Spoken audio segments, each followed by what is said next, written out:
stay fly, stay fly. Psychonegrosis is a word that explains the condition of the so-called Negro. No matter what happens, we don't disrespect ourselves in public. You know, we don't degrade our women's in public. Matter of fact, any more music or rap videos that portray us in a negative light, we're gonna ban that shit. Now, in private, in our house, we can turn behind closed doors. You're listening to The Fly Guy Show. They do everything on the fly and in such a fly manner. Stay fly, stay fly, stay fly. After all that party, the views expressed by the guests are only the views of the guests, unless we say we agree, unless explicitly stated.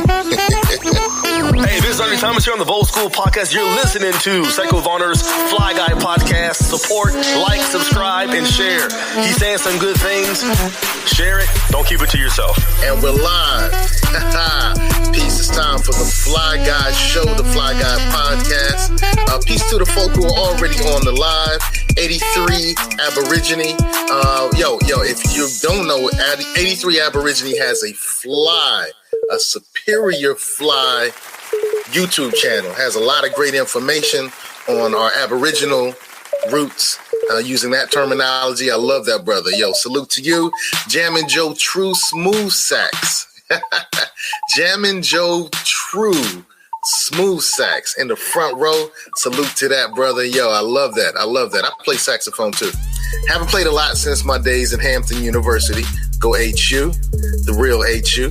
Hey, the Fly Guy Show is a series of conscious melanated conversations focused on solving our situations through empowerment. Led by me, your Fly Guy edutainer, which is an educator and an entertainer mixed up, and investor, Seiko Varner, from my YouTube channel, Our Black Improvement. And I have a whole host of other fly folk and platformers on our show to give you stuff you need with an underlying focus on Black, Afro-melanated economics, uplift, and politics. So, hey, we invite you to join us with your comments as we discuss uplift, conscious consumerism, business activity, social progress, community activism with my fellow investors, educators, business people, authors, content creators, and community activists. So, a couple of hashtags you can follow us on. Hashtag Seiko Varner. Hashtag DJ Seiko if you love mixing, because, you know, I'm a DJ. I get to the mix. Also, hashtag 4 years of focus. We're really focused on what's happening in the next 4 years. We're focused on a 4-year platform. Hashtag it's not the agent, it's the agenda.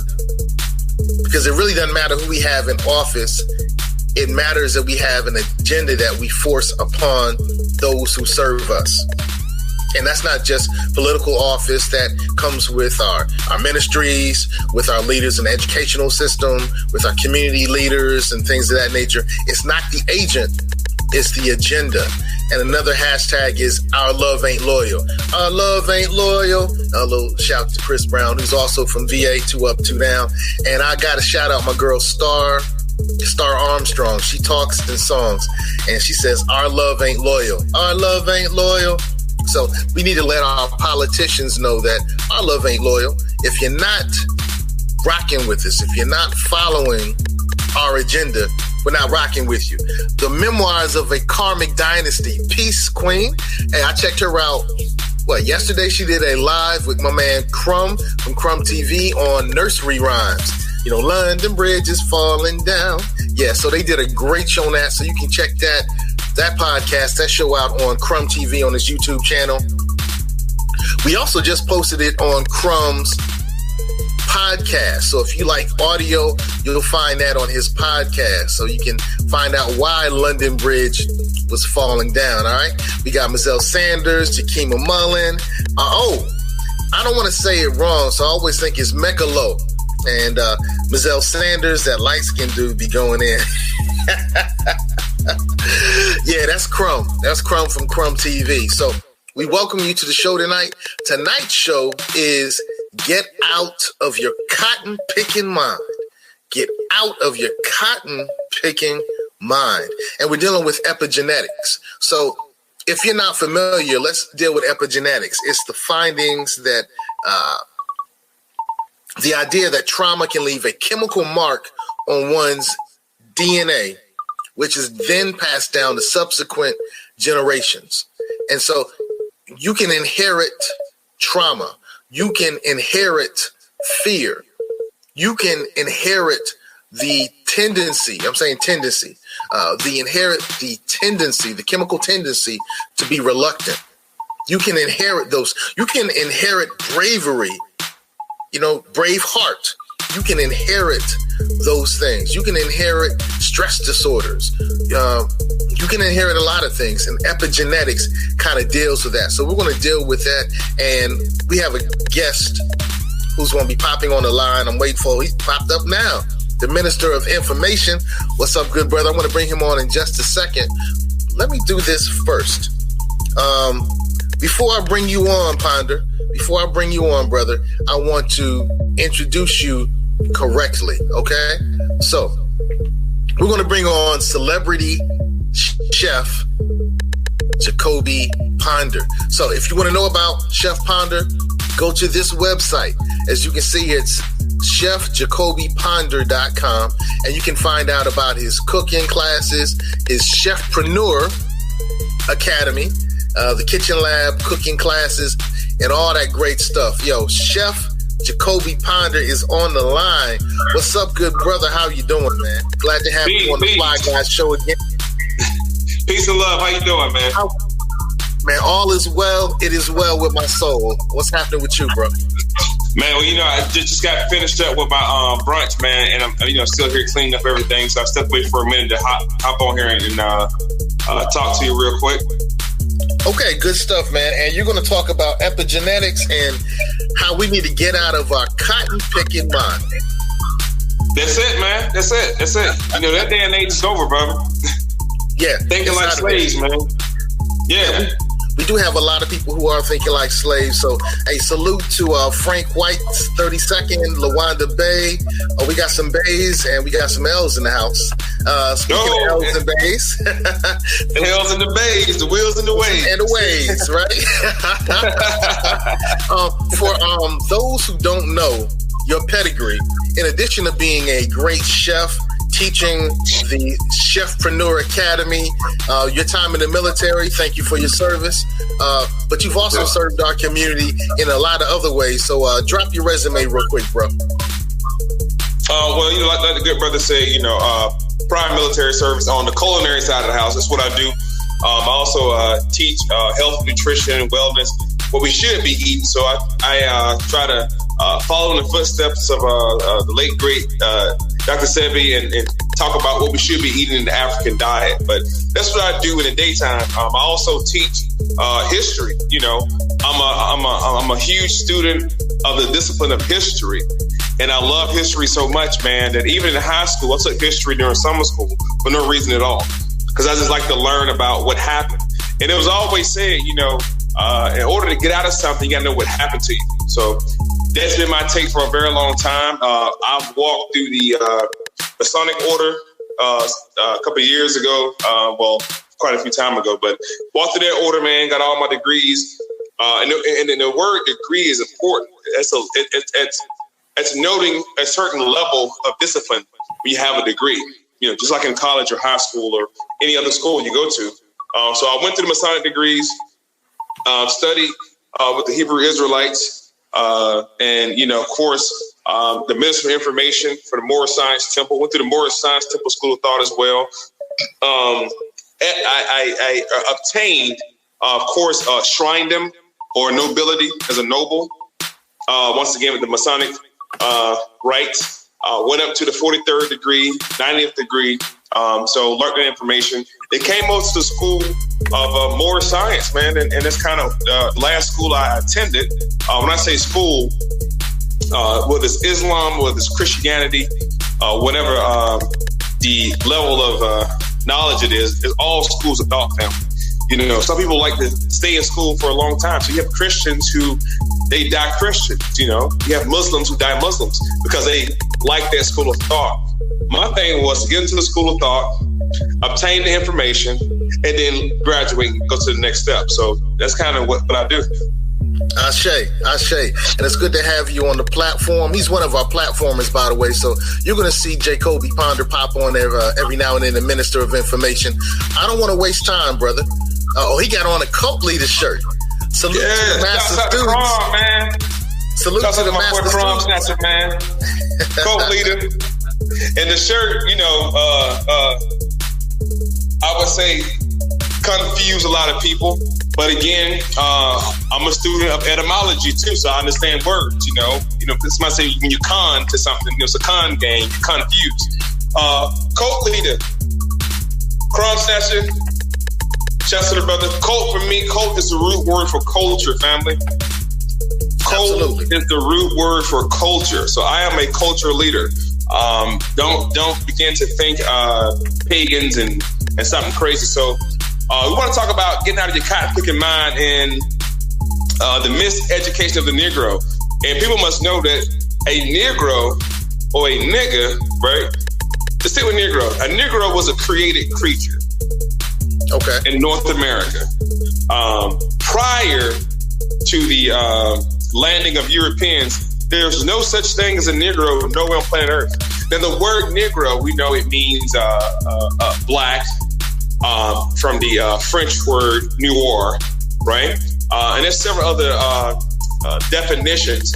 But we're going to talk about the etymology for a second. The etymology of the word Negro or black all derives from the word blanc or pale. And we talk about Negroes. A Negro is not a person or a people. When we identify ourselves as Negroes, niggas, or what up, my nigga, etc., right? We have to understand that's something called a exonym. And this is the discipline of language or linguistics. And I think a lot of our people, right, they don't understand the laws and the statutes and the rules for a lot of language a lot of the times. So they're miseducated. Dealing with language and definition is something called lexicon. Lexicon is the rule or standard of which a language derives or the language is interpreted, right? So if you don't understand a lexicon, then you're declared to be dyslexic. Right, there you go. Right. Because you don't understand words, right? We have to understand something called parts of speech. Parts of speech are adjectives and nouns and pronouns and etc. The word black, once again, falls under an adjective. You're a noun, family. You're not an adjective. So these very things is something that the Noble Jew Ali, Prophet Noble Jew Ali, right, of the Moorish Science Temple, when he came in his time in the early 20s of America. Now, why was it an important time, 1921, 23 to 27, 28 and beyond, 1920s, right? The 1920s in America were a heightened stage for the spoken Negro. You had the Harlem Renaissance happening in New York after the 1920s, right? You had something going on in the 1800s called Weeksville. Weeksville predates Tulsa, Oklahoma. Weeksville was the first predominant black community, right? I'm using the term black as the colloquial now. Look at what the word colloquial means. A colloquial. Hey, bro. Yeah. Can you stay in one place? It looks like you're having a difficult time and you're buffering. I think it's because you're moving around. Gotcha. Let me put the phone right here. Okay. Sit down. Is that better? Hopefully. Right. Go ahead and keep talking and we'll know. All right, move. There we go. So, when I'm talking about the colloquial meaning, a colloquial term is a term of understanding between groups of people or myself and the family. Right? So, I'm going to use the word black and Negro interchangeably, but I'm going to explain what it means. And this is what Moorish Science Temple said something very important. It said the word black means death, according to science. Well, you know what, bro? I think you're still breaking up. So I'll tell you what I'm going to do. If you can work on getting a really strong signal, brother, one of the things that I'm going to do right now is kind of bring us back, give us some grounding for this conversation. Sister Pool's in the house. What's up, Queen? How you doing? One of the grounding pieces is we're in what we call Black History Month. And during Black History Month, we study the history and the movements of people of African descent in the United States of America and beyond. So I wanted just to highlight the good brother, Dr. Carter G. Woodson, one of my frat brothers. He's Omega Psi Phi Fraternity Incorporated. So he and some members of the fraternity and church members pulled together, and they were working on setting up a Negro History Day. And then it turned into Negro History Week, later became Black History Month. And from time to time, we have some of us who are misinformed who say silly things like, yeah, they gave us the smallest, the shortest, coldest month to celebrate us. It wasn't a they thing. When Dr. Carter G. Woodson and the rest of the compadres pulled it together, they were finding a time period when they can celebrate a president, and they were also celebrating, and I can't think of the brother's name right now, and I'll bring you back on in just a second because it looks like your signal is back. So they were celebrating Frederick Douglass, and they were celebrating Abraham Lincoln. And to do that, they did that in February. So a lot of times we demean our own creation by saying silly stuff like they chose the smallest, coldest, shortest month and all that stupidity that you hear some of us who are uninitiated say. It looks like everything is good back now, Brother Jacoby. So now on the Fly Guy Show, quick disclaimer, we will use the term black, and we're not stupid. We understand we're not talking about a color proper. We're not talking about a nation, a city, a planet called black. We're not talking about legal status when we use the term, but we do understand great information like the brother is going to give us. So you're back on, Brother Jacoby. It looks like everything is good now. Let's bring you back on and let you roll from there, bro. All right. Some light in here, man. It's good? We're good, man. We're excellent now. Yes, sir. All right. Perfect. So, and I heard you making a couple. What's that? Oh, you just got people who was, that's the shout out, and they were saying that's the month of his and Abraham Lincoln's birthday. Yeah. All right. So Black History Month was founded by Carter G. Woodson. And he had a group. It wasn't just him. Carter G. Woodson wrote the book, The Miseducation of the Negro. Now, what he was doing, he was trying to set in place something for us that highlighted us. Right. Now, when you look up Carter G. Woodson, you can get into W.E.B. Du Bois and a lot of the founding members and parties of the NAACP. And it's going to take you back to what's called the Boule Society. And, right. That's a different topic. So, going forward, the miseducation of the Negro, real quick, we don't understand words that well, Right. We all slang, a lot of slang. Or I remember a time when Ebonics was about to become the most popular language in America, and they quickly put a cease to that, right? You had people like E40 writing his own dictionary. See, once you begin to define words for yourself and understand the words for yourself as a community, that's called an endonym. Those are called endonyms. Earlier, I mentioned what was called an exonym. An exonym is what another community, another group of people call you. See what I'm saying? So, okay. The fact that we call ourselves Black, Negro, and Colored was because another group of people was calling us those terms. That's called exonyms. What we call ourselves are called endonyms. Why is this important? Because the Moorish Science Temple teaches, right, that according to science, black means death. Then, of course, like you mentioned earlier, you have a whole group of people saying, well, now black means infinite and black is powerful and the universe is black. And what about Osiris, the great black god of Egypt? Well, first of all, that's foolish. Any scholar understands that you have to trace what's called the etymology or the etymon. And according to etymology, the word black wasn't invented until the 1600s. That means anything dealing with black prior to the 1600s did not exist. So there are no ancient black people because the term black did not exist. Now, quickly, we would say shit like, well, you know what I mean. And by saying, well, you know what I mean, that's called the colloquial meaning. Along with the word colloquial, you also have something called a, give me a second. It's called a, not misnomer, but connotative. Right. Connotative is kind of like, well, you know what I mean. The denotative is exactly what it means. Right, exactly. So when the Moral Science Temple says, according to science, black means death, we never asked the brothers, well, which science? There are several sciences.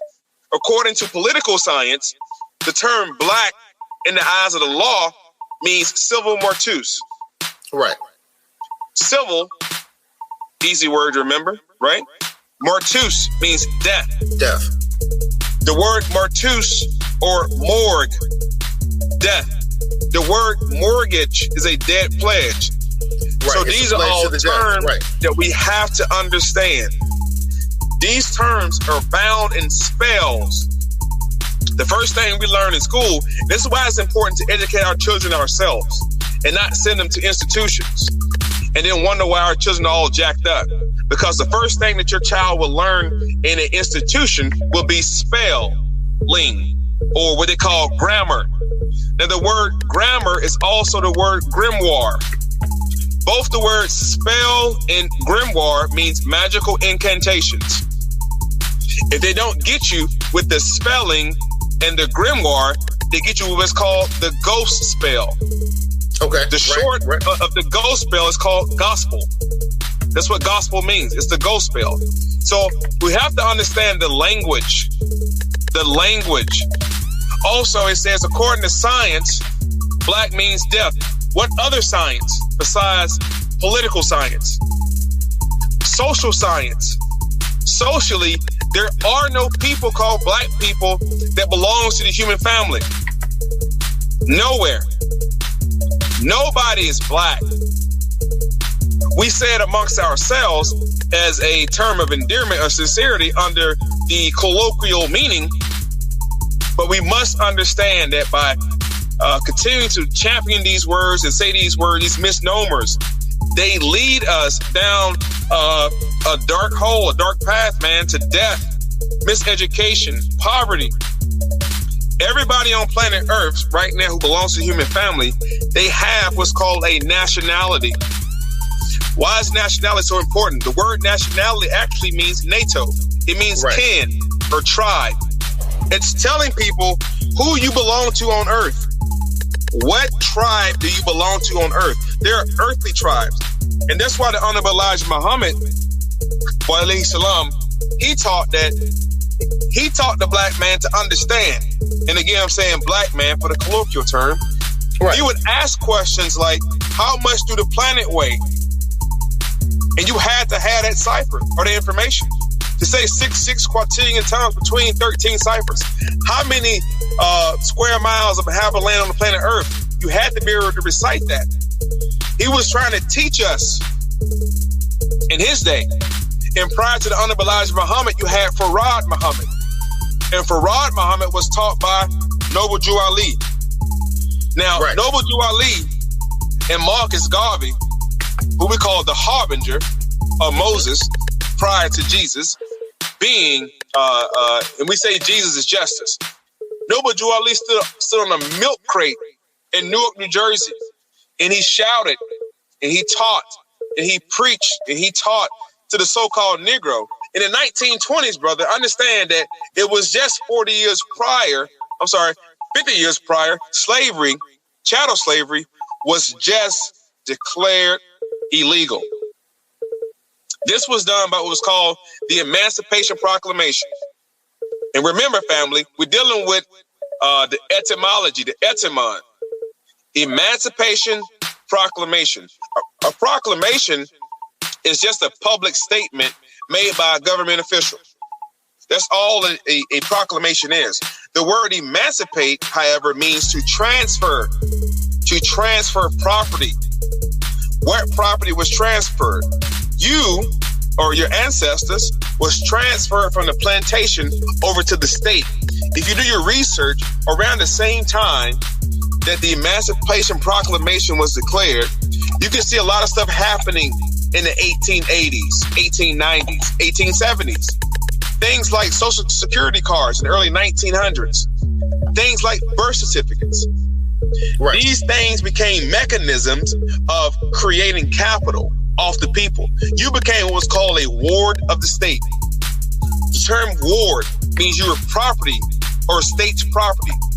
So now your birth certificate says ward of the state. Whatever state you was born in, that's who you belong to. So this is why I say get out of your cotton picking mind and understand that what we're going through as a people, and the tides are about to change right now, by the way. And I know there's a lot of people out here who are champions for the word black-owned business, black business, black-owned. I'm one of them. Right. Now, there's nothing wrong with supporting black-owned business. Nothing at all. Being that money in the Asian community circulate 19 times, a Jewish community is like 7 to 8 times, maybe higher. In the white community, around the same amount of time. In the black community, they say 18 minutes. Yeah, right. That means between all the neighborhoods you know about, $1 only goes from one black hand to another black hand within 18 minutes, and it's out of the community. Out. So, and I want to make sure that we stay on track, bro. Tonight, we're dealing with epigenetics, and I know you're going to pull it all together, and I just want the people to know. Yeah, I know you are, bro. I know you are. So we are going to pull this all together, so don't get kind of mixed up and like, I thought it was going to be about epigenetics and get out of your cotton picking mind. Brother Jacoby is giving the foundation for his dissertation, if you will. He's going to give the foundation for his talk. I have on the screen some of the things we're going to talk about. These were part of Dr. Carter G. Woodson's beautiful book, The Miseducation of the Negro. And so we're going to tackle some of those things, like he talked about, weakness and the educated Negro leaves the masses and the failure to make a living. We're going to talk about all those great things that were in that book. But I know that Jacoby's about to bring the heat as well. So true believers, don't get tied up. Don't get worried. We are going to get there. So Jacoby, keep going, bro. All right, that's what it is. I mean, yeah, we could definitely follow that part, but I just want to get some quick background, right? To why do y'all think it was illegal for slaves to read, family? Do you guys really think that the ancestors were stupid and uneducated and they could not read? Not at all. If you never spoke a certain language called English, and I gave you an English book, that wouldn't make you ignorant or stupid or retarded or dumb or whatever word you want to use. You just never seen the language before. So the Europeans figured, if we can keep them from learning our language, if we can keep them from learning English, we can tie their ass up in much paperwork, legalities. We can use big words. We can use all kind of stuff to trip the Negro up, because the Negro has never seen such words. The Negro don't even want to read books. I had a friend of mine told me that if you placed $1 million lottery ticket in the middle of a book and you give the book to a nigga and you say, read this book, you become a millionaire. He said the nigga would throw the book in the trash can, not knowing if he had just read the book. So there's a huge misnomer to the fact that black people hate to read. Again, there's always negative connotations dealing with black people. When I tell you that black people are doing something, you ask a slew of questions. Well, who's cooking? Who's going to be there? Who's putting it together? Because you're worried. You're concerned. Because you know that black people don't do good business. If I say there's a white company or a Asian company, you wouldn't think twice. You know what? Let me give you an example, bro. Let me give you a quick example on that. You know, I have my own disc jockey company, and if something goes wrong with my company, I had 20 DJs at one point. If one thing went wrong, we had to give full refunds, and our clients wanted but I often will do some events for another company that's predominantly white owned, and I'm one of the best DJs, right? And so I was working with them, and a client said to me, "Man, you did such a great job. We want you for all of our events because for the last 3 years with this company, we've had a horrible time." They gave that company 3 years consistently giving them horrible service. But if it would have been my company, I would have gotten one shot at. I would have gotten one shot, and everyone would have been saying crazy stuff. I have an aunt who one day at the table, she was like, "I'm not giving my money to any more black contractors because they always do a horrible job, or black business always do a horrible job." And I said, "Really?" I said, "You just came back from Food Line because they messed up your chicken order." She said, "Yeah." I said, "Well, is this the first time they messed it up?" "No." "Why'd you go back?" What? Of course, they start backpedaling. But we have developed and I guess it's in our genes, and I know you're going to get to that, that we've really developed a self-hate about each other, about ourselves. And I'm sure you're going to say it's connected to the fact that we use the term black in defining ourselves. Well, not only that, I run a brunch every Sunday, and it's predominantly our people, and there are issues every Sunday. I'll be transparent, the food don't come out on time or whatever have you, and they leave. They're upset, they mad. Now, they came out to support what they perceive to be a black-owned business, a black brand, or whatever the case is, or a brother, but as black business owners, we must hold ourselves accountable.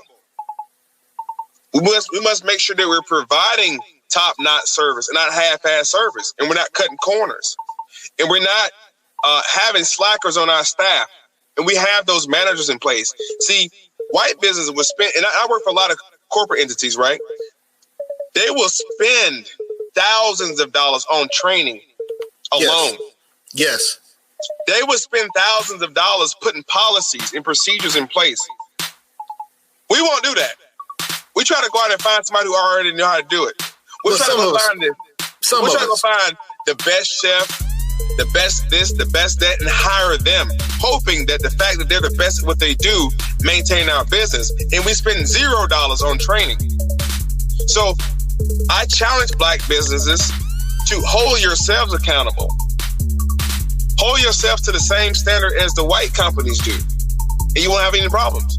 You won't. So now, going back into the measure, talking about epigenetics. If you guys have not looked the word up yet, please take time to Google the word epigenetics. Epigenetics states that it's a traumatic experience and it's passed down through the DNA. That means your DNA is coded for violence. Your DNA is coded for certain reactions to certain situations. That's what epigenetics is. So if your mother experienced a traumatic time while she was carrying her stomach, then in the 80s we had the cocaine epidemic, who only affected the so-called Negro the most. What cocaine did to the black community in the 80s, it destroyed it from the grassroots by attacking the mother. The black mother, who is the teacher. The black father is the enforcer and the provider. The black mother is the teacher. So if the black mother is displaying certain attributes or certain behaviors, the child will pick up and cue in on that behavior automatically by default. How does that work?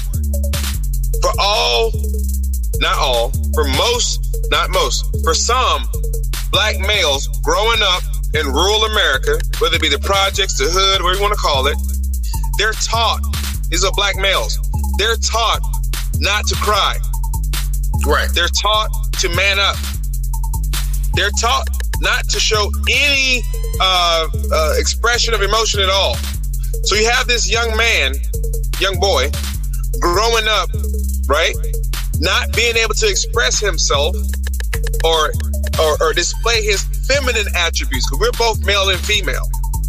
not being able to have an outlet. So he grew up being a thug or a gangster or whatever his father was. And his father was the same way. And we see this throughout our history. That's why, if you remember, I know growing up, anytime I would go over my friend's house, the mom or the grandma would ask my name. They would then ask my mother's name. They would then ask, well, what's your uncle, your grandma's name? They're trying to find out who I am, but not just my name. They're trying to find out a connection through my family lineage. So, for example, Seiko, if you brought a homeboy home and I was your father and I said, well, who's that young man? You say, oh, Dad, that's Marvin. And I say, well, who's Marvin's father? And you say, Peter. Peter who? Peter Smith. Now, I know Peter Smith.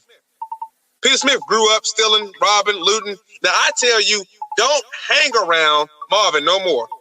Right. And you're puzzled. But what the family is doing, they're going through the DNA marker. They're going back through the history of the family to find out if his father did it or if his grandfather did it, then he will do it because the apple don't fall too far from the tree. Yeah, that's epigenetics in a nutshell. The apple doesn't fall and that's exactly what it is. It's hardwired. It's hardwired in our DNA to act a certain kind of way. Due, not to us, but what happened to our mothers and our forefathers prior to us is passed down throughout the years. So now imagine 400 plus years of, 300 something years of chattel slavery, Jim Crow, being lynched, being hung, being hunted, being shot. 400 plus years of that behavior inside of the so-called Negro is now hardwired to be the way we are. And that's through science, family. That's why in the Morris Science Temple we say, according to science, not according to Brother Ponder, not according to the Grand Sheik, not according to nobody else, but according to science. Black means death. Civil martus. That's it. Period. It dictates the behavior.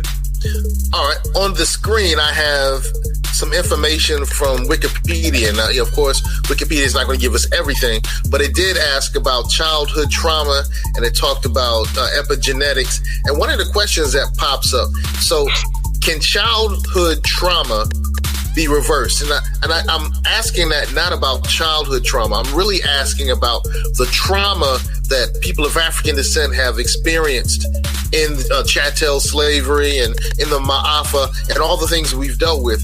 How can that be reversed? Because your statement is that things have been passed down in our DNA due to things that happened. Can it be reversed? Yes, it can. Yes, it can. Look up a word called positive eugenics. Now, when you say the word eugenics, I get scared, bro. No, because epigenetics is the same thing, brother. Epigenetics. We're dealing with words. Now, I can't really see it. Read up with positive eugenics, right? Encouraging people with good genes to have more children. I can't really read the rest of it, but this is how you reverse it right here. Okay. All right. Right there. The distinction between positive and negative eugenics is perhaps the best known as, what did I say? Distinction that has been made between forms that eugenics takes. Roughly, positive eugenics refers to efforts aimed at increasing desirable traits, while negative eugenics, current hip-hop music, refers to the efforts aimed at decreasing undesirable traits. I said that wrong. But yeah, that's it. So positive means you're going to increase desirable traits. Negative eugenics means you're removing undesirable traits. Just like positive reinforcement and negative reinforcement. You know, we learned that in school. We learned that positive reinforcement, when somebody does something great, you tell them, man, good job, excellent. Let's see more of that. When somebody does something that's negative, you say, hey, we need to change that. We don't want that as much. What else can you do differently? So it's positive eugenics and negative eugenics. Right. The positive eugenics is a way, and I think that's the direction that as a community we're going to. There's a network family called soulvision.tv. And it started by a brother named B.K. Fulton, who's now launching this Thursday his own network, right, which will appear on your smartphones and smart TVs right beside Hulu and Netflix. But it's called Soul Vision right there. And scroll down for me. Scroll down.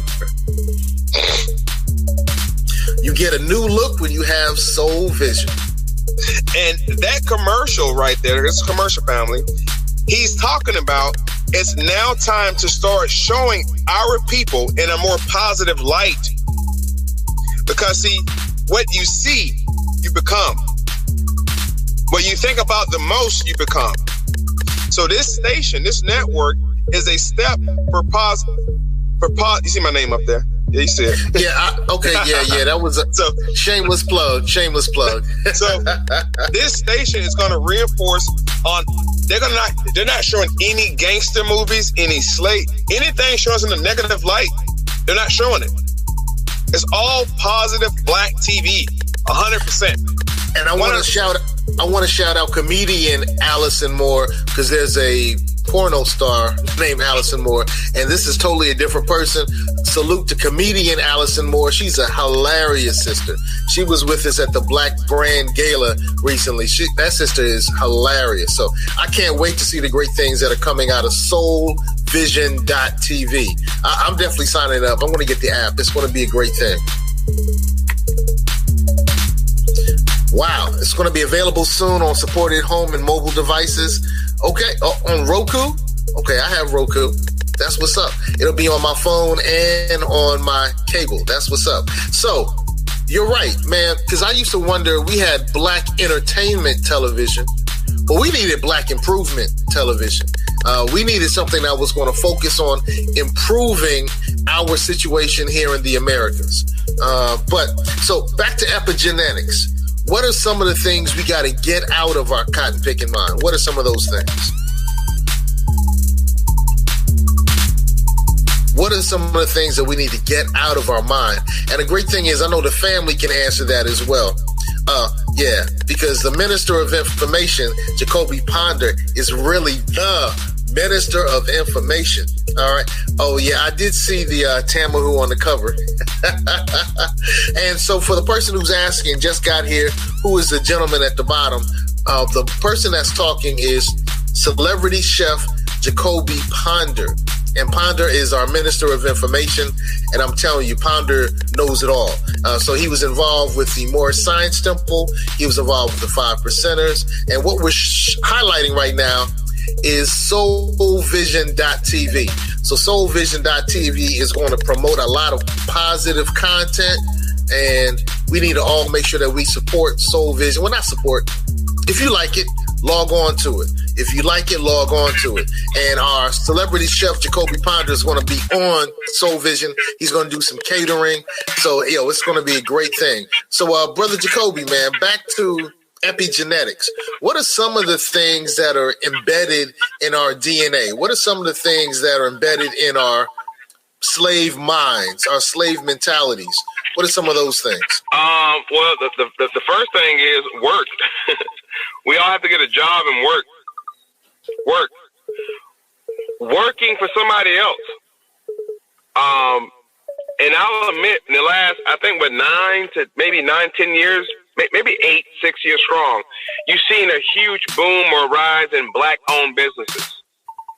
And it's celebrated in such a way that we never owned our own business in the first place, like as if Tulsa, Oklahoma never existed, as in North Carolina, places before then, as if Egypt never existed, Timbuktu, as places where we always have established our own business. It's unfortunate that we've been blocked and denied the right to operate our own business. All of us. So When we see one of us who's doing good business or have a business, we're hesitant to support until that person becomes popular or trendy. Then here we come. Well, we must understand that the number one consumer in North America is an African-American female. Right. Between the age of 30 and 55. Especially the professional working black women. They're the ones who are taking the trips. They're the ones that are the realtors in Atlanta, the mayors in Atlanta, the state senators. They're the ones who are really running this shit, because those women, those black women, are now being targeted. Not in a negative way, but by companies, understanding that they have the key to the black dollar. They already know that the average black male does not earn as much as a black female. The average black male is not more educated or as equally educated as a black female. These are all statistics and stats that are studied. So now, when we are now in 2020, we're finally waking up, realizing, hey, we have to do our own business with one another. We have to establish business with one another. We have to. There's some pros and cons to having your own business as a black business owner. Then what do we do as black supporters? We wait. We ridicule. We don't shop with our people. We don't circulate the money in the black community at all. We figure that the Asian nail shop is better than the black-owned nail shop. We figure that the white or Asian restaurant tastes better than the black-owned restaurant. These are all these factors that we deal with, man. There's so many factors we deal with. So what we have to do is we have to show positive black businesses who are successful and do good business. We have to put the light on the talented DJs, the talented chefs, the talented florists, the talented wedding planners. Everybody who's in this market who are doing positive things, doing great business, that's the only way to reverse the effects of epigenetics. Dr.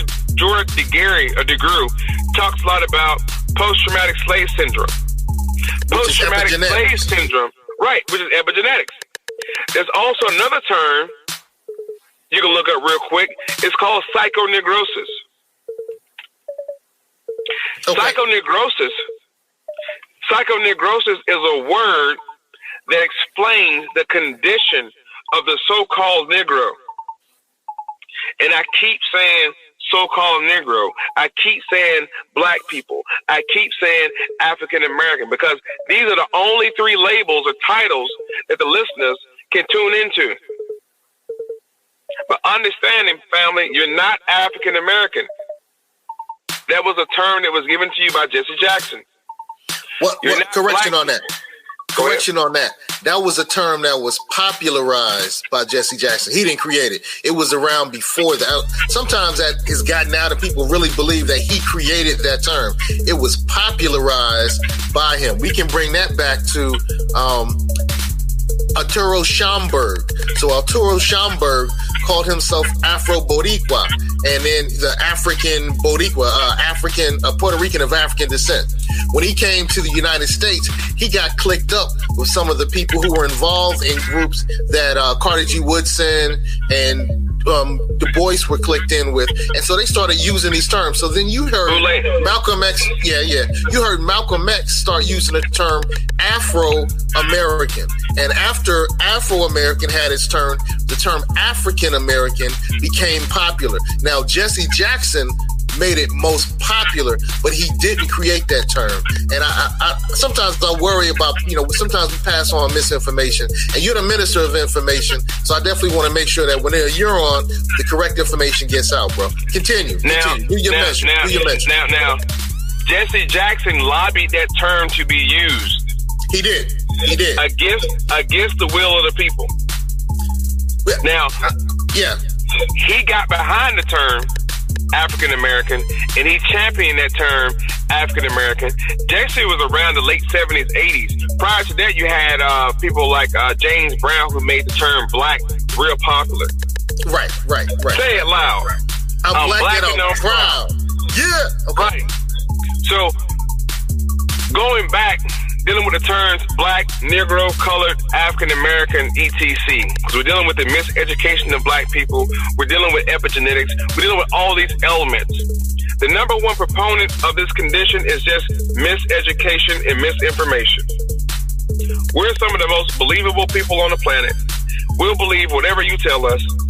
We won't research it. We won't read it. We don't really care. That condition, again, can be defined in the term psychonegrosis. Right there, that's it. It's up there. All right, so let's go on that term very quickly. And the first thing the term says is a mental condition. It's a mental condition. Yeah, let me read it. Top definition: psychonegrosis, circa 1960s, a mental disorder affecting the spirit, personality, motives, and actions of quote-unquote Negroes who have failed to rid themselves of the psychological ills that they've accrued from their collective experience with foreigners. Marked by a distorted ideal of self and others, psychonegrosis results in unnatural patterns of perception, logic, thought, speech, behavior, and emotional expression, and is accompanied by various other unnatural dispositive manifestations, such as, but not limited to, self-group depreciation, the championing of non-Black ideas, conversion to non-Black religions, xenophobia, Anglocentric xenophobia, cognitive dissonance, sexual deviation, escapism, and that was a great album by the late James Brown, Escapism. That was one of my favorite albums by him. Dual or double consciousness, conflicting loyalties, and unscrupulous liberalism. Unscrupulous liberalism. Differing in degrees of severity from one individual to another. Continue, good brother. You see that? When we talk about family, write this stuff down, family, please. We're talking about epigenetics. We're talking about psychonegrosis, cognitive dissonance. All these things are mental conditions. Mental. So now, I'm going to keep referencing Noble Drew Ali, wa alayhi salam. I'm going to keep referencing the prophet because he talked about this stuff. He said, there are no such people as Black, Negroes, or colored folks. These were all terms given to us by slave catchers around 1976 and lasted about 1865. Now, this is a new era in time where everybody must proclaim their nationality. That's why the Real ID Act is coming around, family. That's why in 2020 they're now redoing the census.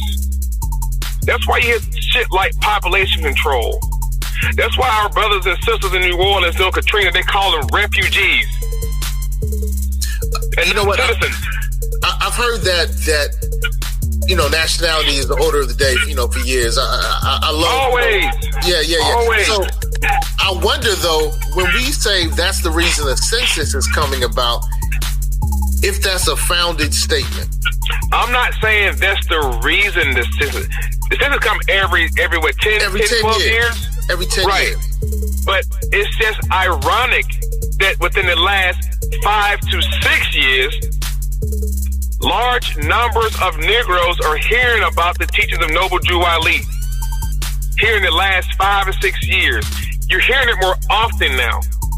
Right. You're seeing Moors more often now.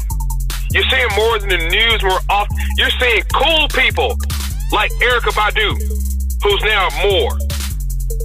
Common, who's now Moor. What's the brother name? Rapper, tell his name right now. From New York. Very conscious brother. I'll call his name in a minute, but him, Talib Kweli. You see all these conscious rappers are now understanding, oh shit, we have to have a nationality? Yes, it's important. The Moors are not saying this shit to recruit y'all or to get y'all to stop being Christians or stop going to church. The prophet already said some of his best Moors are in the church. It's fine. Keep your religion, but at least get a nationality. Keep your job. Keep your Pan-Africanism. Keep all of that. But what is your nationality? I know people personally from Africa. The first thing you ask them is, hey, what's your nationality? They're going to tell you the nationality. They're going to start by saying their country. Nigeria. I'm a Nigerian. Then they're going to follow by saying their tribe. I'm Igbo. They're going to tell you their fucking nationality. White people, you work with them, ask them their nationality. They're going to tell you, even if they're young, 25, 35 years old, they're going to tell you, I'm Irish, I'm Italian, I'm Norwegian, I'm German, I'm Irish. They're telling you what their grandfather was, which that makes them the same thing. And that's why we say, without doubt or contradiction, you are what your forefathers were. Before the word black was made popular, before the word African American was made popular, before the word Negro, before the word color, before all these words were made popular, because these words have a birth date. It's called etymology. You were the original man. Period. And it starts and stops right there. And now is the time, due to the miseducation of the so-called Negro, you must proclaim a nationality, family. It's important.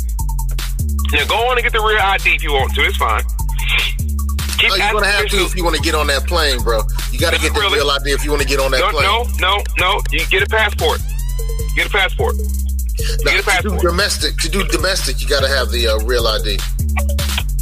I went to DMV a couple of days ago to renew my tax. They asked you, DMV, which is a corporation, by the way. They asked you, real ID? Yes. I said, no, I have a passport. Pull it up. If you don't have a passport, you must have a real ID to travel. If you do not have a passport, people with passports prior to 2020 were already grandfathered in. Okay, so if you have that passport, that's the distinction. All right. So what is some? You know what? I want to make sure that we get this in the book, The Miseducation of the Negro. Dr. Carter G. Woodson has a chapter on how we missed the mark, how we drifted away from the truth is another chapter. Education under outside control is another chapter. The failure to learn to make a living is another chapter. And then political education neglected and professional education discouraged. Let's go with professional education discouraged. All right, so how in epigenetics have we been discouraged away from professional education? Well, that's easy. I think we're around the same age or whatever the case is. You remember going through high school, you took stuff like woodshop. You took stuff like electromechanics or some shit. You know, you was able to work on cars. You had mechanic. You could damn near back. I think around 96 up until like 98, 2000. Before then, you could come out of high school with a trade, not go to college at all. Mm-hmm. You must realize that the majority of black people work well with our hands. We have brilliant minds, but we're creators. We're L's. We create things. So we're able to touch it and manipulate it. And a lot of black people, we just show them how to do something, they'll do it. A large majority, I'm joking right now, but a large majority of black people during Christmas don't even read the damn instructions. They look at the picture on the box and they build it. Screws everywhere, but it's done because we are a visual people. We have to touch it. Facts. When you start putting stuff inside of a pamphlet or literature or words, that's when we get fucked up right there. So,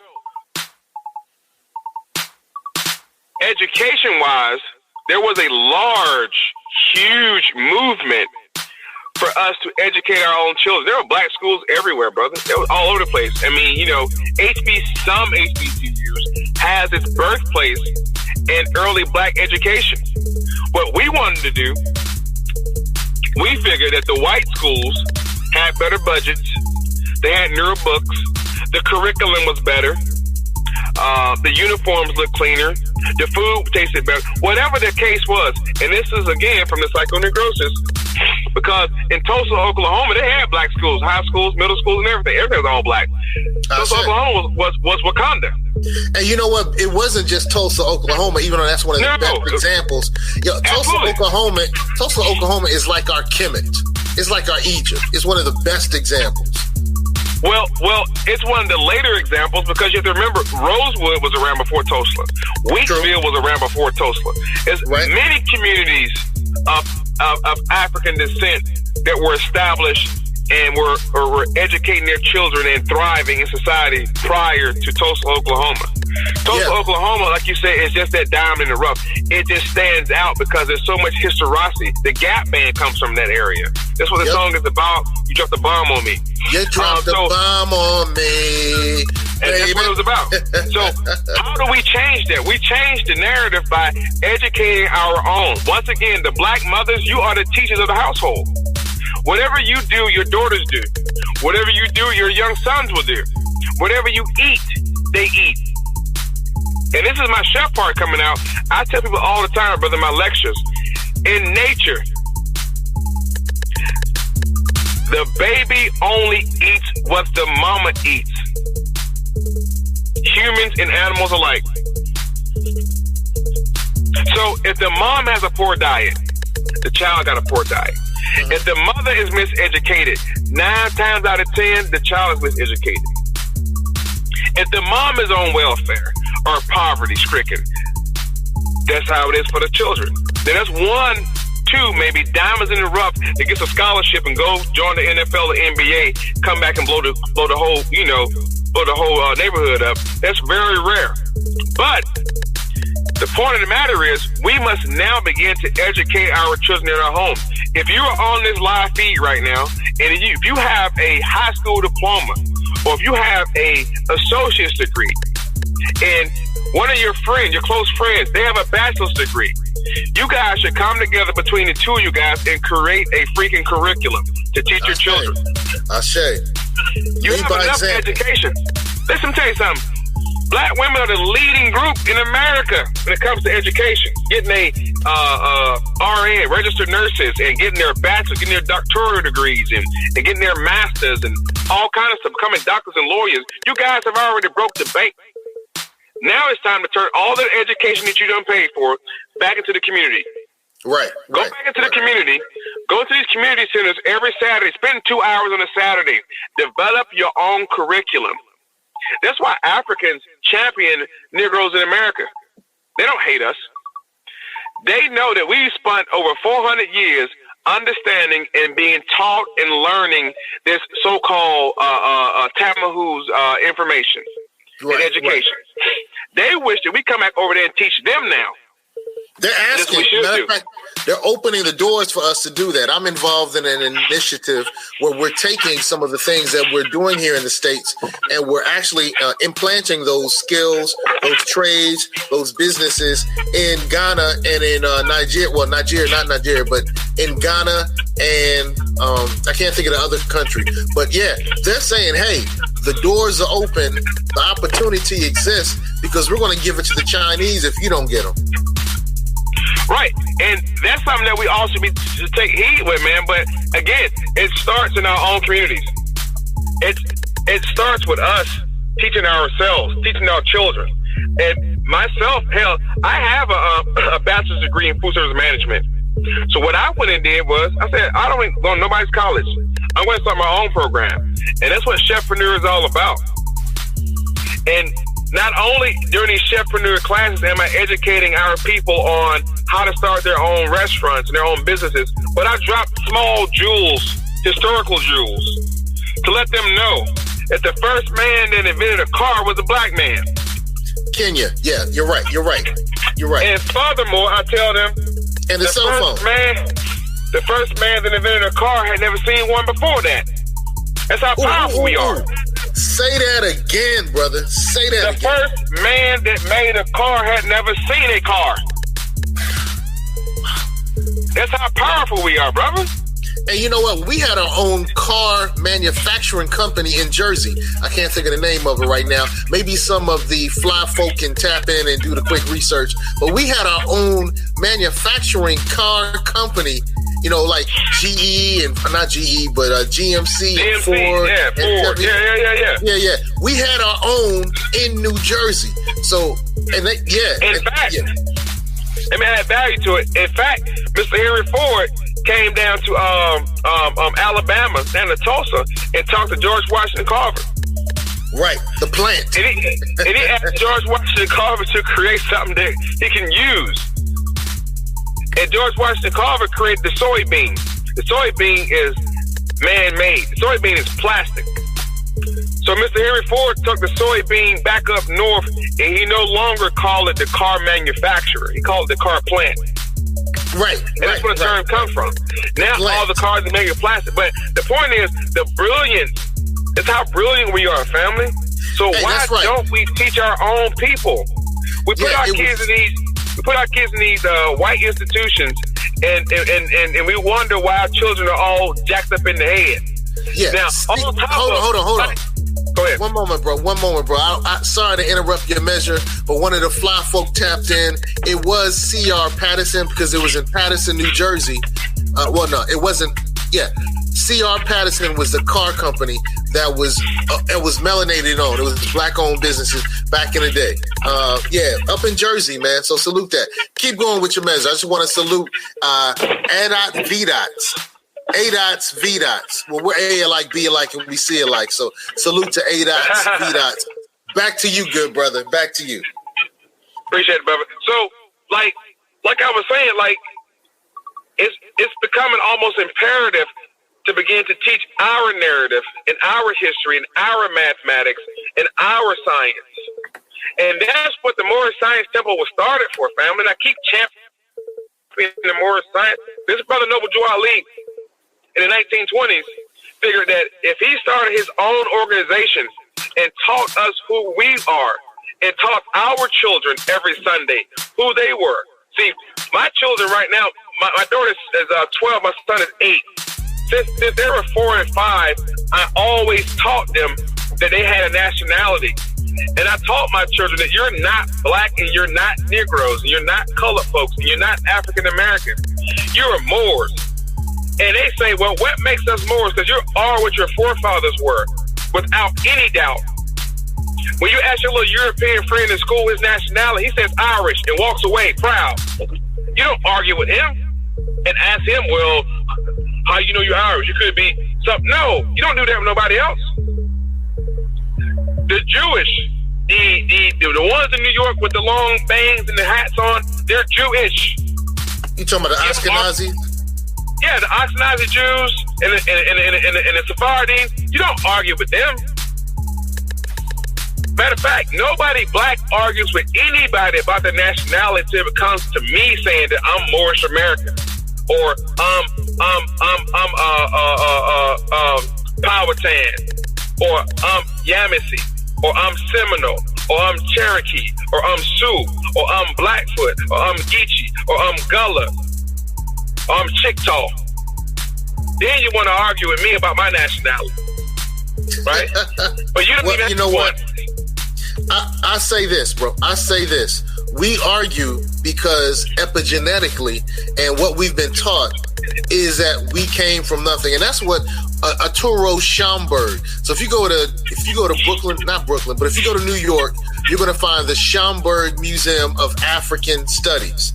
So Arturo Schomburg, like I said back in the day, he was told by his teacher that your people created nothing. So he heard that and he said, I'm going out to prove him wrong. So Arturo Schomburg is the one who started the term Afro-Boricua, which later became Afro-American because he moved to the United States of America and he got clicked in, like you call them the Boule.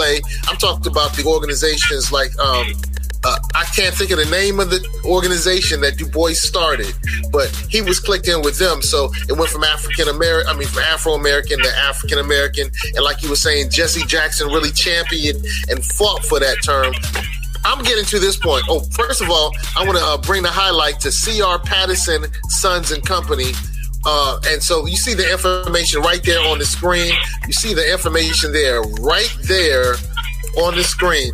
The C.R. Patterson and Sons Company was a carriage building firm and the first African-American owned automobile manufacturer. The company was founded by Charles Richard Patterson, who was born into slavery in April 1883 on a plantation in Virginia, 2 up, 2 down. His parents were Nancy and Charles Patterson. So this car company was started by our people, and they had never seen.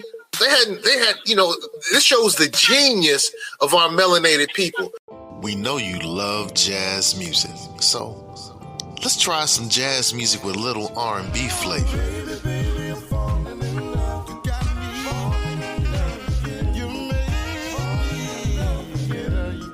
What about some jazz music with a little trap flavor?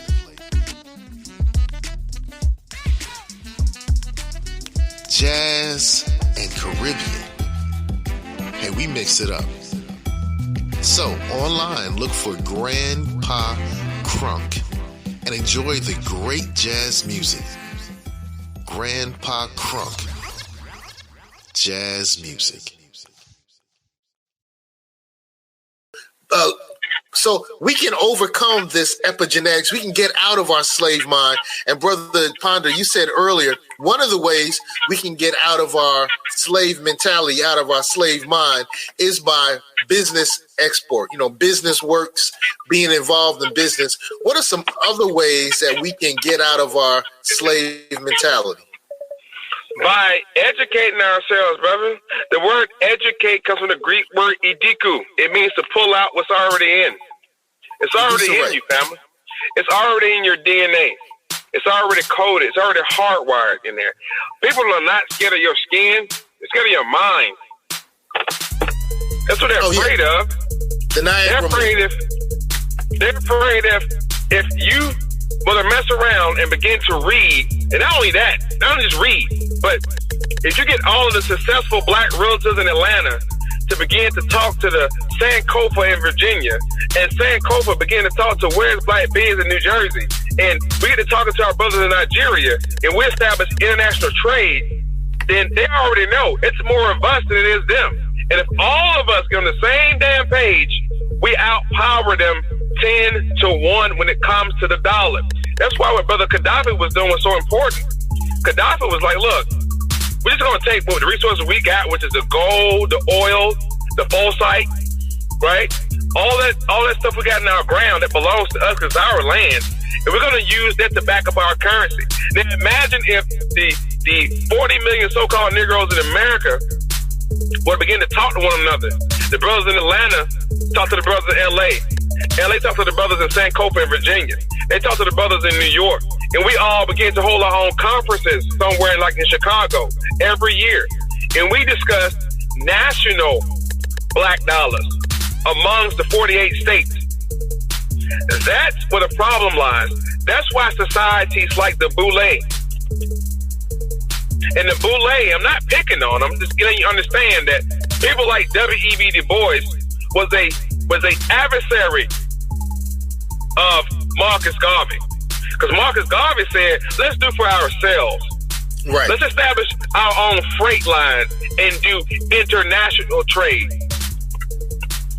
Let's all get on a boat and just get the hell out of America. They can't survive without us anyway. Let's just leave.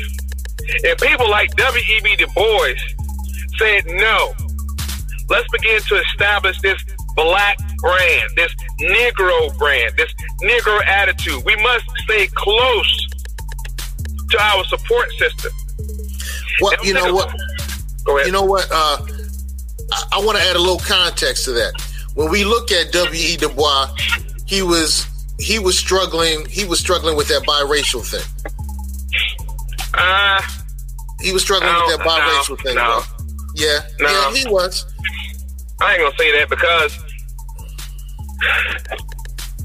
words like quadroon and mulatto and Creole were already established for people who look like W.E.B. Du Bois. Howard University was already established for the light-skinned black folks in this area. The light-skinned black folks of his era wanted nothing to do with dark-skinned Negroes. So it wasn't a struggle. It was to let me find as many people who look like me, who light, bright, damn near white, and we're going to formulate our own society and our own group. Did you know Howard University was started by white politicians? Because the high rate of white politicians sleeping with black women were producing so many light-skinned babies that the light-skinned children felt they were privileged because of their fathers did not want to go to church. I'm sorry, not church, but school with dark-skinned Negroes. So dark-skinned Negroes had to fight against segregation of white people and light-skinned people. So Howard University was founded for light-skinned people. Spelman was founded for light-skinned people. So he didn't struggle with it. There was no struggle with it. He quickly identified himself with light, bright, damn near white society. Think about it, brother. The first brothers who began to break down barriers for so-called black folks, people like Thurgood Marshall. Look at him. Rosa Parks. Okay? Let's look at, no, not even Rosa. We ain't get to the 60s yet. We're not even there yet. We're in the 20s and 30s, 40s and 50s. Let's look at not just Thurgood Marshall. Look at our first black actors. Google the first black actors in the 20s and 30s who break down. Anybody that broke down barriers. Lena Horne were all of a certain pedigree. This was done on purpose. Then they opened the doors for Sidney Poitier and the other dark-skinned brothers. Wesley Snipes broke down barriers for dark-skinned people. My point is, bro, that those of us who are of lighter hue and those of us who of darker hue have both struggled with certain things that the others didn't have to deal with. My father and my mother struggled with different things, although both of them were people of African descent. So, in looking at the history from our privileged position, we know that Du Bois dealt with some things and he made some decisions that were counterproductive.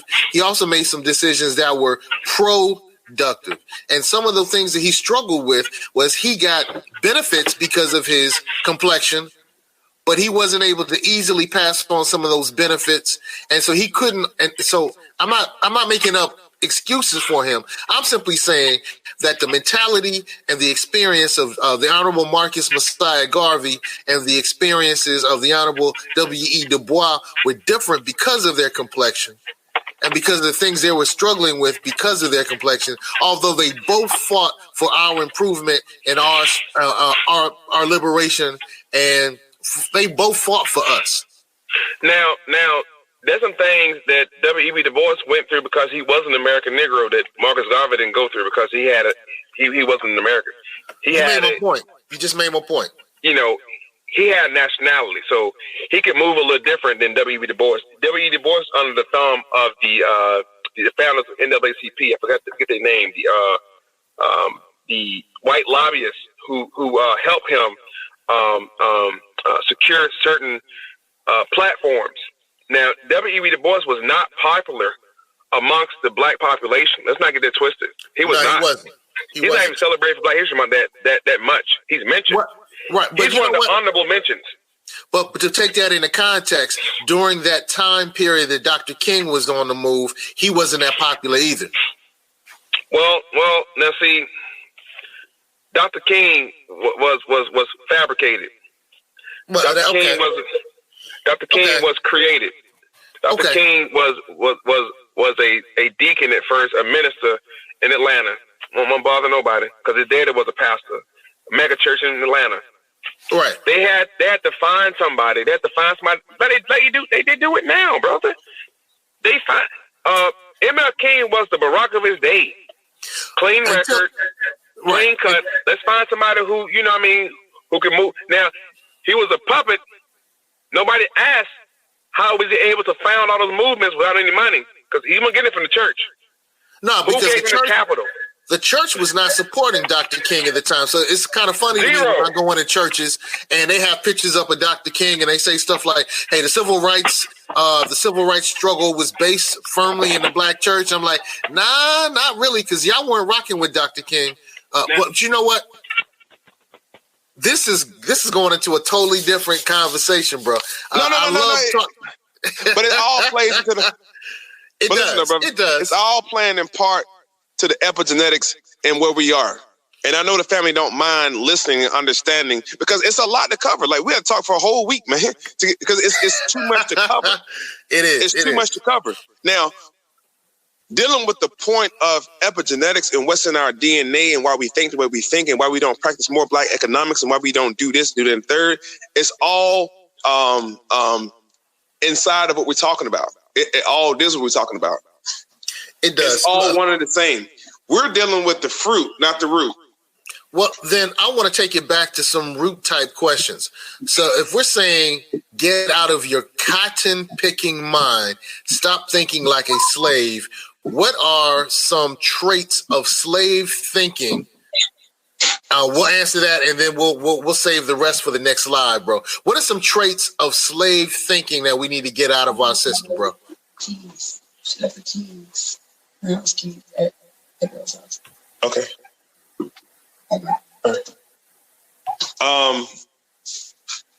Some of those traits are just not getting along with one another. Okay. Something that was made unpopular in our community was snitching. Real snitching, not this junk they talk about now, because that's not real snitching. That snitching in its truest form was being an agent that stopped progressive movements. Right. But that came from something called meritorious manumission. Okay. And meritorious manumission said that if you tell on somebody who's about to escape or you did something to save master's property, you will be rewarded, sometimes by being freed yourself. So things like that, man, that keeps a perpetual cycle of us not progressing. The brother also said religion. Religion was one of the conduits that was misused to manipulate Black minds. The reason Black people are so in tune with religion, especially Christianity, because it's familiar. We created it. Right. It's ours. It is. You know? It is. Sister Uncle Tommy. Sister, I would encourage you to read the book Uncle Tom's Cabin. Uncle Tom was not the bad guy. That's a misnomer that we have to stop. He was not. Yeah, that's interesting how we flip that around. So feeling beneath pale people, colorism. Well, we feel beneath pale people because we choose to. Now, I'm going to hit you with some more science. Your thoughts are the cause of it all. Your thoughts of the cause of it all. I walk into a room full of white people, I don't feel no different. Matter of fact, I know I'm superior. We must educate ourselves to understand that we're the superior people. Not saying that they're inferior, but just saying that we are just as good as they are, if not better. I don't know who in history made white people the mark for success, what made them the mark to be rich or whatever term we put on them. They're not the mark, family. They're not the end all be all. What they do is they practice a great deal of group economics. They look out for one another. White people will lie in public together. They will tell the same lie in public together. Black folk can't tell the truth together in public without fussing. So we have to understand that we must begin to, even if it's a lie, begin to agree in public together. We got to stay on code. That's what happened with the situation with Gail and Lisa Leslie. Lisa Leslie stayed on code. Right. Lisa Leslie stayed on code. What happened with that? What happened with that real quick? I didn't follow up on that. Oh, okay. Well, I'll tell you what. I'll give a quick, and I don't follow it really heavily, but quickly, Gail King, and you know what? I used to have a crush on Gail. Gail was interviewing Sister Lisa Leslie, and she asked her about Kobe because Lisa Leslie and Kobe were cool with each other, been cool with each other for years. And then in the midst of it, Gail says, well, he abused women or something to that effect. And Lisa Leslie on Code said, that's not the Kobe I know. That's not what I experienced. And Gail then pushed to disagree with Lisa Leslie as if Lisa Leslie didn't know Kobe Bryant as well as she did. Wow. And this was all stemming to the situation where Kobe was accused of raping a young lady. And interestingly enough, the lady's prosecuting support, her team dropped her, said, hey, the evidence does not support rape. Your friends are saying that he didn't rape you. The things that you were quoted as saying. And so the prosecutor dropped the case because of lack of evidence to prove. And so I'm not going to get in there because I wasn't in the room. I wasn't in the room. So, and I do believe we need to believe women. However, the women in that woman's life didn't believe her because of the things she told them and all the support pulled. And so he was never convicted. It never even went to court because the prosecution, it never even finished in court because the prosecution pulled the case. So in the midst of the conversation, Gail implied that he was an abuser. And Lisa Leslie was like, nope, that's not the Kobe I knew. And then when Gail said her slick stuff, Lisa stayed on Code and said, that's not true. And I don't like the way this conversation is going. And so the black media, Professor Black Truth, Tariq Nasheed, the brother from ADOS, I can't think of his name right now, Yvette Carnell, all the people who were involved in the Foundational Black Americans, the ADOS, American Descendants of Slaves, B1, Professor Truth, and the Black Authority, and the rest of the black media, they jumped on Gail, and now she's crying, and it's a crazy situation. But I'm saying that Lisa Leslie stayed on Code.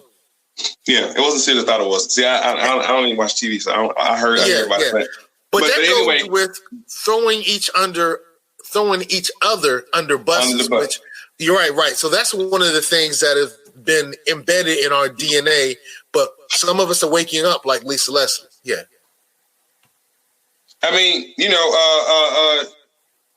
Staying on code for us is possible and it's tangible, but it only seems to happen amongst society members. And who are the society members of the black people? Those are your alphas, your kappas, your omegas, your masons, your Shriners, those boule, like those societies of us, right? I'm saying us, right? Because I understand we are almost sworn into a code or secrecy that we don't do this to one another. And I think with black people in America, there needs to be a code established amongst ourselves. There needs to be a conference. There needs to be something happening that we establish a codes amongst ourselves to, like, no matter what happened, we don't disrespect ourselves in public. We don't degrade our women's in public. Matter of fact, any more music or rap videos that portray us in a negative light, we're going to ban that shit. Now, in private, in our house, we can turn behind up. Closed doors, we can turn up. But to the rest of the world, we must begin to redefine the narrative. But it won't happen, brother, because we have a psycho-neurosis mind. And with our epigenetic coding right now, we're almost doomed to self-destruct. And we keep speaking this black spell on our lives. So we must begin to change our mouthpiece and change our thinking. And as we say in the Morris Science Temple once again, out of the worst, the wise find the means of good. So we must find the means of good in the worst of our situation right now and turn it into a positive. Ashe. You know what? I think this is a great stopping point.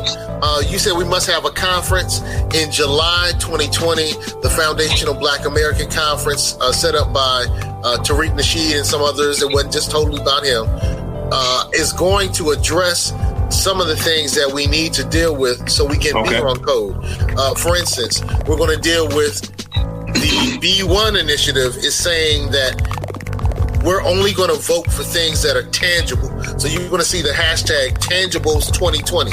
So that means that Democrat, Republican, whoever, if you're not going to give us tangible things that we want, we're not voting for you. We'll just go down the ballot and we'll skip that line item that has presidential, because if the Democrat candidate and the Republican candidate and the independent candidate and the libertarian candidate are not coming with tangibles that impact ours, we're not voting on that level. And we go down one level. And if the governors and the senators are bringing us tangibles, we're going to drop down. And so we might go to city council. And if city council and the school board are not bringing us tangibles, hey, you know, the most powerful thing is to say, I'm a registered voter with a voting history, and you need to prove to us that we need to support you, or we're just going to drop down. So the B1 movement is talking about those things, and what's focused on is reparations for people of for foundational Black Americans or ADOS. And then time out 1 second.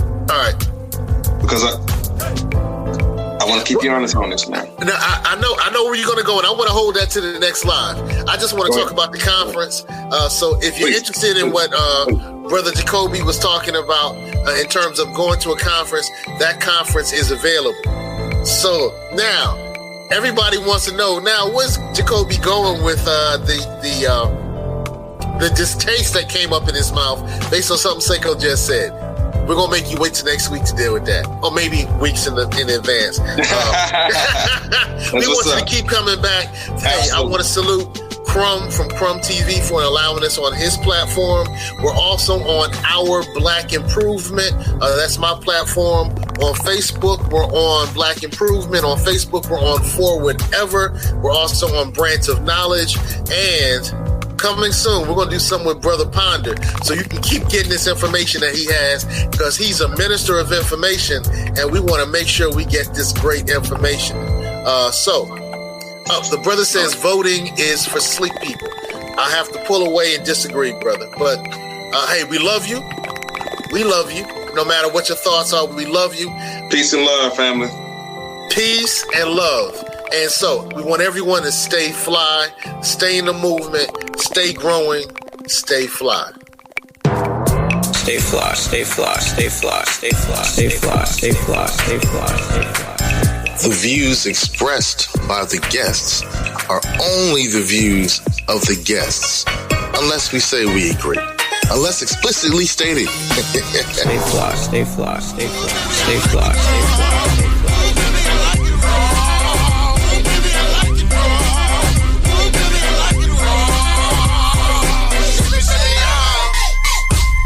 Stay conscious. Stay fly.